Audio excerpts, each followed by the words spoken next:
रामराम मंडळी, तुम्हाला सांगायचे अमेरिकेमध्ये सगळीकडे लाकडाची घरं दिसतील हो तुम्हाला. कारण का माहितीये का, इथे लाकूड भरपूर आहे आणि खालचा जो बेस दिसतोय तो सिमेंटचा आहे. बाकी ते सोडलं तर सगळं लाकडाचं तुम्हाला दिसेल. आणि मेन म्हणजे कसं आहे, ही आहे लिव्हिंग एरिया आणि इथं किचन आणि असं हे आहे कन्स्ट्रक्शन. तर कसं आहे माहितीये का, इथं एकतर जंगल भरपूर आहे, त्याच्यामुळे लाकूड भरपूर प्रमाणात मिळते. त्यामुळं लाकडाची घरं बांधायला इथं स्वस्त जातात आणि त्याच्यावरती कर पण कमी आहे.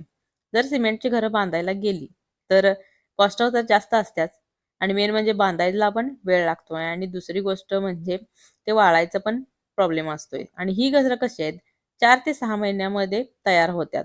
तर बाकीचं कसं आहे, हे तुम्हाला जे दिसल त्या गोष्टी सगळ्या लाकडाच्या. जेव्हा पायरीवरून वरती आल्यावरती खाली जो बेस दिसतोय तो पण लाकडाचा दिसेल. तर प्लंबिंग आणि इलेक्ट्रिशियनचं काम त्यांनी आधीच करून घेतात आणि बाकीच्या सगळ्या गोष्टी नंतर करतात. आणि मेन म्हणजे कसं आहे, थंडीमध्ये इथं जास्त थंडी होते. त्याच्यामुळं घर उबदार राहण्यासाठी इथं लाकडाचाच वापर करतात. बाकी सगळ्या गोष्टी झाल्यावरती ह्या गोष्टी ही लाकडं कुजत नाहीत. मेन म्हणजे कसं आहे, तर ह्याच्यावरती पॉलिथिनचं कव्हर असतंय. त्याच्यामुळं ही घरं पावसाळ्यामध्ये कुजत नाहीत किंवा वाळवी तेन लागत नाही. तर अशी ही छान घरं इथं कन्स्ट्रक्शनमध्ये दिसतील तुम्हाला. तर ही तयार झालेली घरं आहेत. आता ही पोझिशनला आलेत. पाहिजे असलं तर बुक करा.